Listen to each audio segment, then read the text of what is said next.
Fala galera, beleza? Professor Luciano Santana, professor de mercado de capitais de vocês. A gente está aí vivendo um período um pouquinho diferente, né, com relação a não termos as aulas presenciais, embora a gente está aí já começando um processo de que as aulas sejam em tempo real. Ainda assim, para quem não conseguir assistir às aulas ou não conseguir absorver totalmente o que a gente tratar nas aulas que a gente pode chamar de online em tempo real, ou eu estou gravando um pequeno vídeo com um resumo de cada aula que a gente tratar nesse tempo aí que a gente está em quarentena, em que a gente está se preservando aí do Covid-19.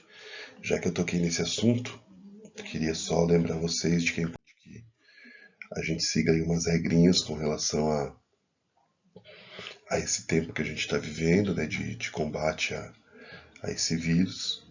Então, eu estou colocando para vocês aí umas dicas para vocês fazerem. Então, lembrem de andar sempre com, que possível, com um potinho de álcool gel para higienizar a mão nesse período que vocês estiverem aí em trânsito, né? Sempre ao lavar as mãos, lavar por pelo menos 20 segundos.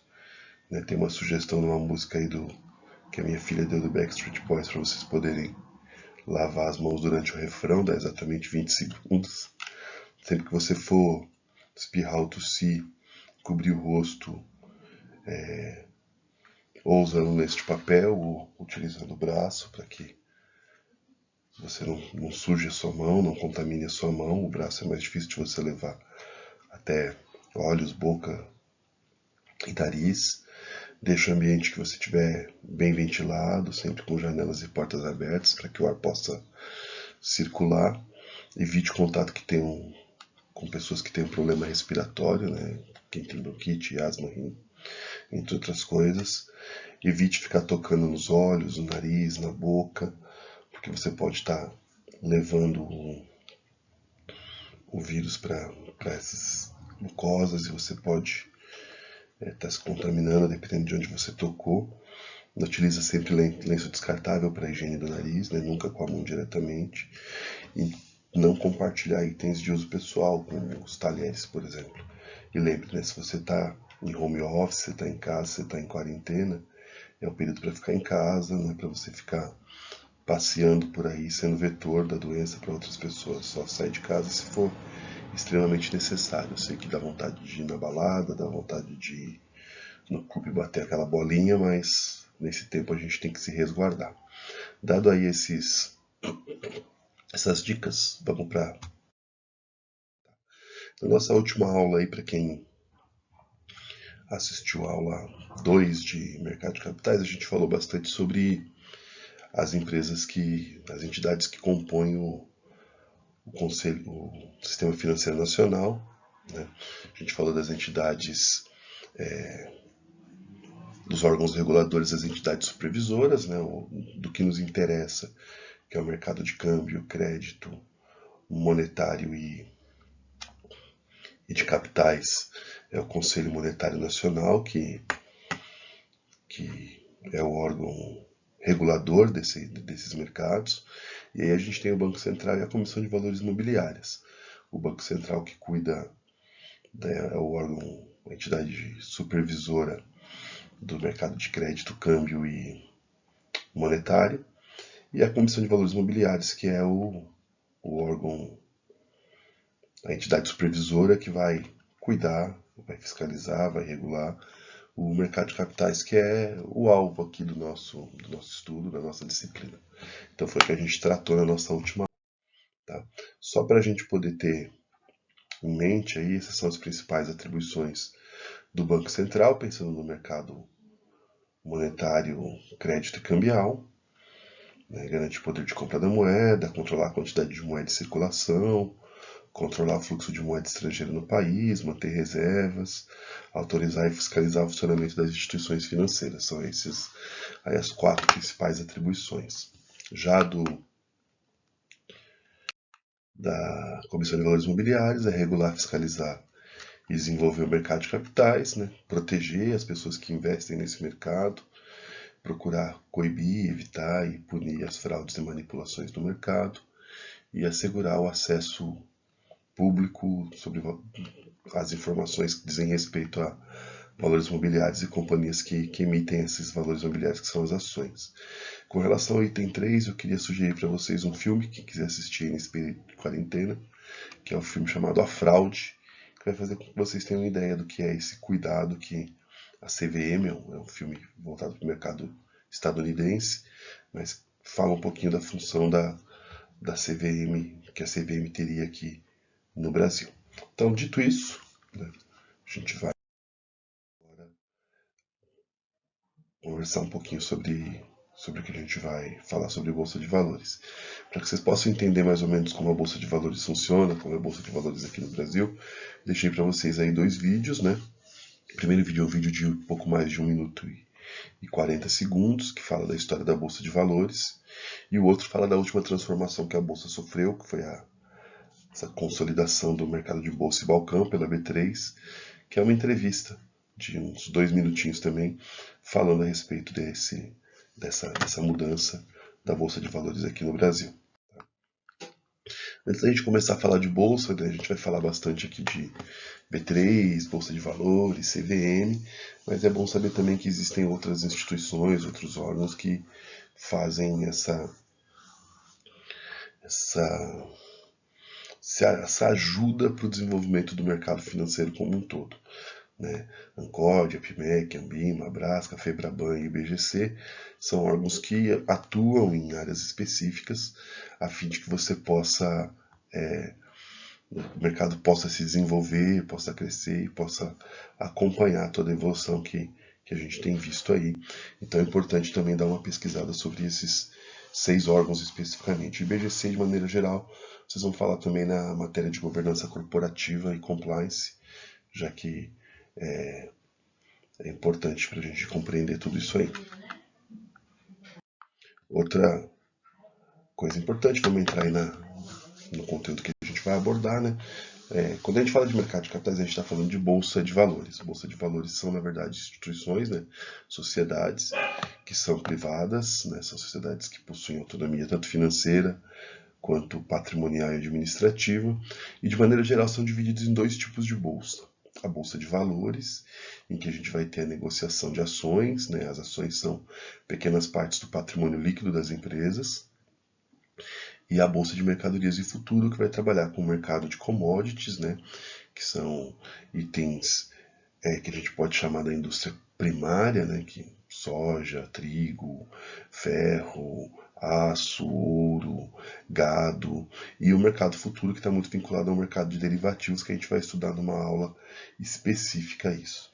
Então, o que acontece? Esses são os 2 tipos de bolsa que a gente vê presentes, que a gente percebe presentes em todos os mercados, voltado para o mercado de capitais.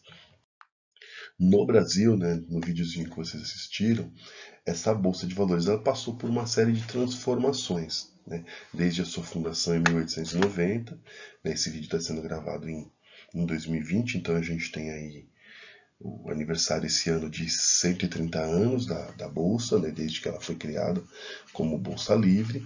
Há uma evolução no mercado, todo esse histórico você tem também no material aí seu do AVA, para o aluno da Uninove. Né? Então, você tem uma evolução desde da criação da Lei do Mercado de Capitais, depois da fundação da Bovespa em 1967, a fundação da Bolsa de Mercadorias e Futuro, né, a BMF, em 1986, e em 2008 tem essa fusão da BMF, que é uma bolsa que cuidava do mercado de mercadorias e futuro, e da Bovespa, que negociava ações. Então, a partir de 2008, houve uma fusão e as negociações de bolsa, tanto para mercadoria e futuro quanto para ações, passaram a acontecer num lugar só. E aí depois, em 2017, há o surgimento da B3, que é a Bolsa de Valores como funciona hoje, em 2020. A B3, ela é B3 porque são 3 letras B, né? Brasil, Bolsa e Balcão, e ela é a junção da BMF Bovespa com a CETIP. Tá?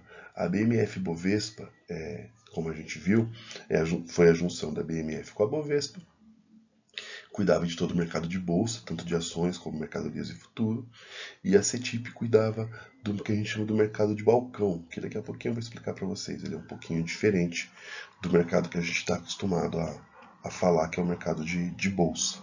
A CETIP ela fazia o que a gente chama de clearing, né, que é a limpeza, né,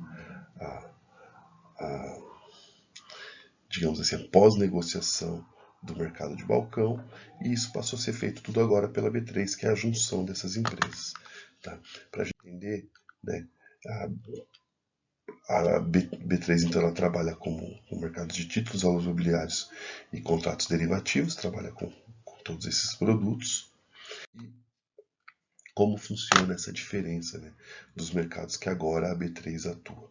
Então a gente tem dois tipos de mercados, o mercado de bolsa, tá aí à esquerda do slide, né? Como funciona o mercado de bolsa. Eu tenho dois investidores, pessoas interessadas em negociar ações, por exemplo. Então, o investidor A, que pretende comprar ações da empresa X, e o investidor B, que pretende vender as ações da empresa X. Esses investidores eles não têm um contato direto. Eles precisam da intermediação de uma corretora para que essa negociação aconteça. Essa corretora que tem acesso ao Puma, que é um software utilizado como home broker para a B3, ela vai fazer a ligação entre o interesse de um investidor com outro investidor. Então, cada um dos investidores procura a sua corretora, que intermedia a negociação de mercados que são regulados pela CVM, e aí essa negociação acontece. De maneira resumida é isso. Já o mercado de balcão é um pouco diferente. Primeiro que ele é um mercado só de instituições financeiras. No exemplo aqui está Banco A, Banco B, mas podia ser qualquer outra instituição financeira. E essas instituições financeiras, elas negociam diretamente entre elas, sem a intermediação de uma corretora de valores. Então, o Banco A tem interesse num ativo que está disponível pelo Banco B, do nosso exemplo. O Banco B e o Banco A chegam no acordo e negociam, fazem essa negociação que a gente chama de negociação de balcão. Nessa negociação de balcão também existem alguns produtos, alguns valores que são negociados, que não são necessariamente listados pela CVM. Algumas pessoas até costumam brincar que é como se fosse uma deep web do mercado de capitais. Só que o que acontece? No mercado de bolsa, a gente tem a B3, que é a Bolsa de Valores aqui do Brasil, cuidando de 3 etapas dessa negociação. Ela cuida da pré-negociação, da negociação e da pós-negociação. Isso no mercado de bolsa. Já no mercado de balcão, a única etapa pela qual a B3 trabalha, ela atua, é a etapa de pós-negociação, é a etapa em que você vai certificar de que a negociação está feita e vai validar aquela negociação que foi feita entre as instituições financeiras. No próprio site da B3 a gente consegue identificar o que acontece em cada uma dessas etapas. Então, na pré-negociação existe aí uma análise de risco que é feita previamente, antes dos títulos serem negociados.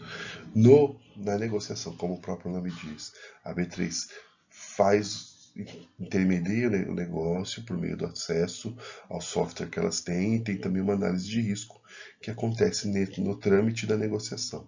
E depois a pós-negociação, em que há a posição, a compensação e gestão de risco, a liquidação, a custódia, né, a alocação e repasse, as garantias, todas essas 3 etapas acontecem normalmente no mercado de bolsa. No mercado de balcão, só acontece após negociação. Tá? Então, o nosso alvo de estudo esse semestre vai ser o mercado de capitais, tá? Em que a gente tem o mercado de bolsa e o mercado de balcão, e os dois mercados acontecem, né? São de alguma maneira administrados pela Bolsa de Valores aqui no Brasil, que é a B3, que lembrem, Brasil Bolsa Balcão. Vamos lá, quais são os principais mercados da Bolsa de Valores? Então a gente vai ter na Bolsa de Valores o mercado de ações, a gente vai falar sobre eles na nossa próxima aula. Mercado de renda fixa, mercado de câmbio, mercado de derivativos e os fundos de investimento. A gente vai ter aí aulas para a gente tratar cada um desses mercados, para que vocês possam entender bem como funciona cada mercado desse aí. Tudo bem, pessoal? Essa aula, a pessoal fez essa atividade 2. Então, se você tiver aí interesse e tiver ainda no período de fazer atividade, pode fazer atividade. Ela vai ser uma maneira de eu identificar se você compreendeu ou não essa nossa aula. Até mais, pessoal. Obrigado e